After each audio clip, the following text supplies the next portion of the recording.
Let's start with, if we can, how we got here.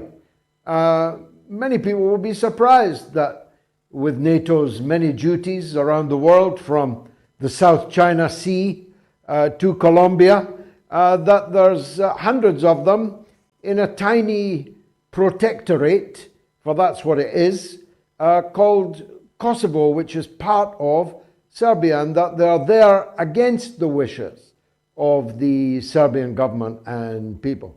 Explain that conundrum, if you will. Well, it's been a, well, first of all, let me say, yeah, good to see you again, George, and thank you for the kind introduction. This whole story began with the NATO's illegal invasion of Yugoslavia in 1999. When they invaded without a UN mandate, because they argued that Chinese and Russians were threatening with a veto, which meant that they could override the United Nations. Also it's worth noting that even Henry Kissinger pointed out that NATO was looking for an excuse to bomb by effectively sabotaging their own peace accords with the Serbs. Anyways, after the invasion, NATO set up Kosovo more or less as a protectorate. They were able to get some legitimacy for it, though, by getting a UN mandate, which was 1244, and this was still what NATO refers to as its legality for being there. However, this mandate recognized the territorial integrity of Yugoslavia, which is now Serbia. But what happened over the next year, since 1999, was the Serbian population in Kosovo was largely ethnically cleansed. They were all pushed out, except for the north. In the north of Kosovo, it's still a Serb majority, and this has been what NATO sees as a challenge, because NATO then illegally recognized independence of Kosovo in 2008. They still rely on the mandate 1244, which recognizes the territorial integrity of Serbia, but nonetheless, they have violated that mandate themselves. So anyways, over the next few years, the EU attempted to normalize relations between Serbia and Kosovo, which Serbia and the UN doesn't recognize as a state, which was in 2013. And this is part of the format was to have this community of the Serbian municipalities in northern Kosovo. However, a decade later, the government in Pristina never implemented the agreement and has been trying to cement its control over the north, which of course the Serbs would fear. That brings us to the conflict we're currently at. Exactly. You and I both know the Serbian people. When Djokovic wrote on the front of a television camera, Kosovo is the heart of Serbia, he meant it, and all Serbs mean it. They cannot possibly allow further dismemberment of what is now merely a rump of what once was Yugoslavia. No, and that's also been part of the strange position of NATO, because the NATO forcefully took Kosovo from Serbia, which was the first time after the Second World War, we changed the European borders by force. But when we speak of the northern parts of Kosovo, the NATO countries have been quite opposed to allowing it to stay in Serbia. So they're suggesting that northern Kosovo secession from Kosovo is not permitted, even though technically they wouldn't actually secede because they're really a part of Serbia. So it's a big game of who's allowed to secede and who's not allowed. So it's a very strange and difficult game they're playing. It's effectively similar as what's happening in Bosnia. Strange indeed. Strange indeed, though, Glenn. Let's as it were, pan out a bit. Who is allowed to secede and who is not allowed to secede? So Kosovo is allowed to secede, but Catalonia is not. And Crimea is not. How do Western politicians and your academic colleagues square that circle? Because it frankly sounds absurd to the ordinary person. Yes, and well, it is absurd because what they effectively did was introduce this principle of self-determination, that this should be allowed to override territorial integrity. So now you've introduced two competing concepts. You have territorial integrity or self-determination.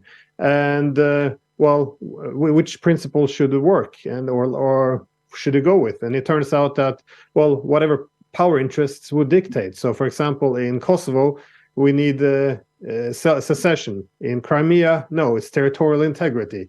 In Taiwan, they're pushing towards secession. So it's all very much, presenting two different competing concepts, and then choosing the one that fits their interests. So people don't really appreciate how devastating this invasion was, because after the invasion of Yugoslavia in 1999, it was argued that it was illegal. It was not legal, but it was legitimate. And this is quite extraordinary, because this was when we decided to decouple legality from legitimacy. And one has to ask the question, and what makes something legitimate? Well, it turns out liberal democratic values. This is, again, a very vague reference to values. And who represents it? Well, it's the NATO countries, the US and its allies. So in other words, when making this claim, it's the West that gives itself a prerogative to create an exemption for itself in international law. So, we can interfere in the domestic affairs of other countries. We can topple governments. We can invade. We can change borders, because now we are acting, according to liberal democratic values, which allows us to exempt us from the normal international law, which other countries have to follow. So whenever we talk about this rules-based international order, this is what we're talking about, this sovereign inequality between states, and it has its foundation in what was done in Kosovo.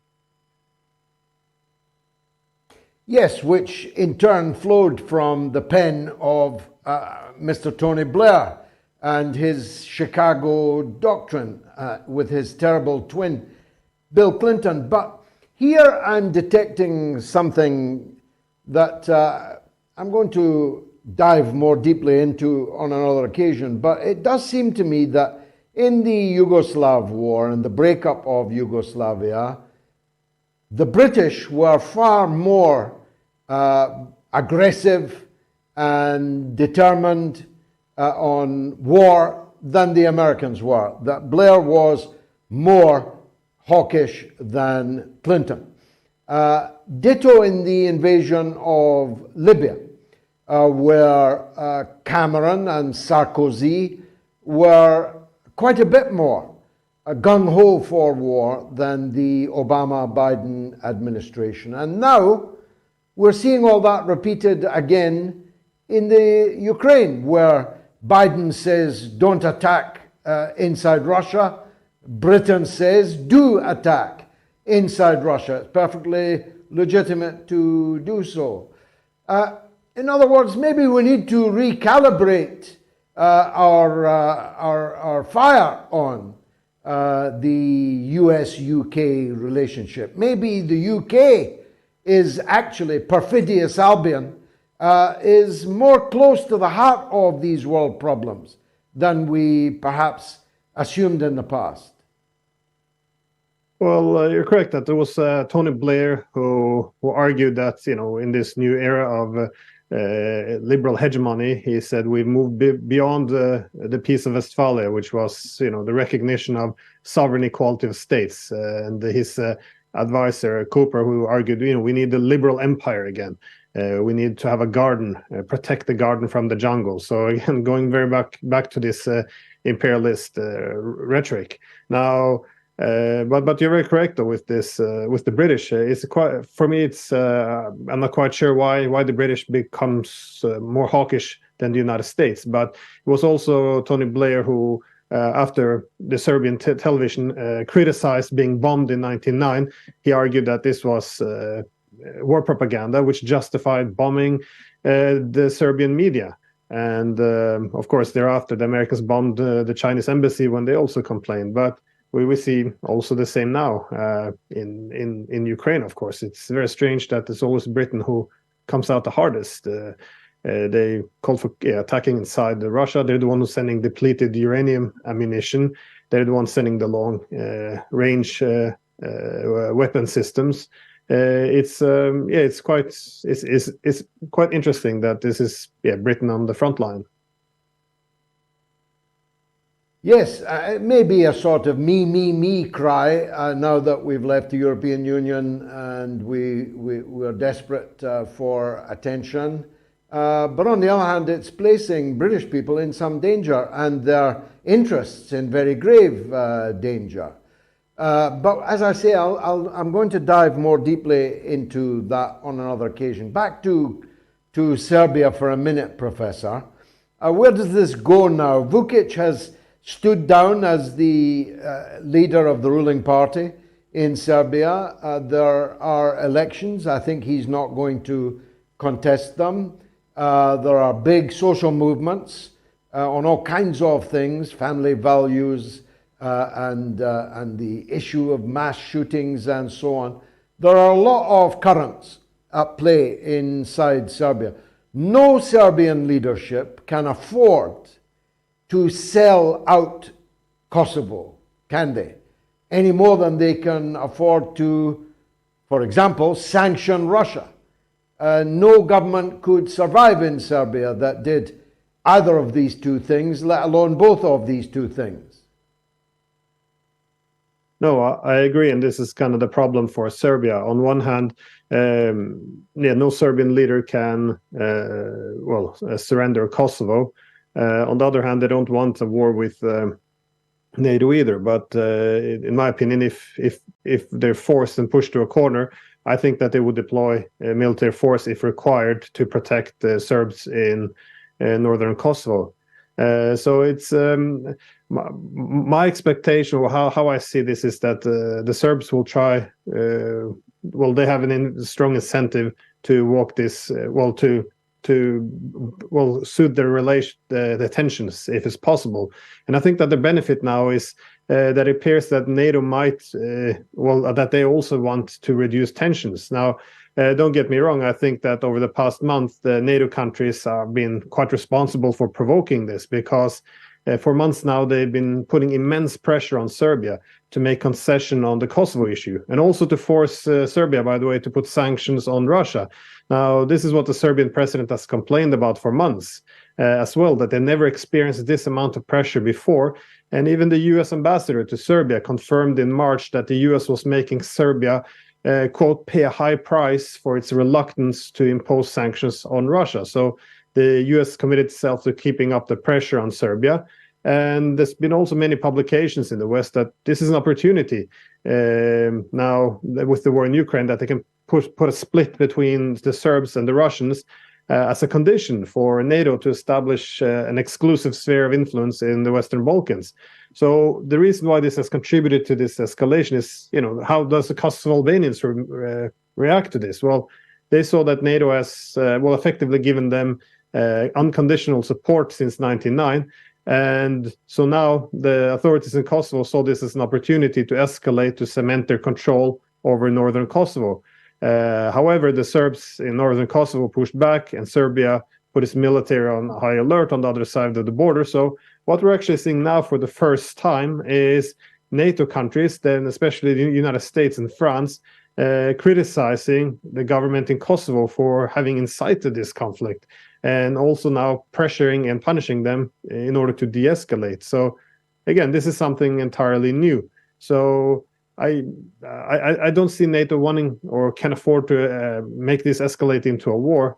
But again, they wanted to bring pain to the Serbs with max pressure. But now that NATO seemingly wants to de-escalate, it might be an opportunity if they're able to control Kosovo, that is, because the government there, they've had for the past, since 1999, they had effectively the assumption that NATO would defend them or support them no matter what. So they haven't really they've expected that they can get anything they want. So this is also a new situation for them, and it remains to be seen if they are willing to de-escalate.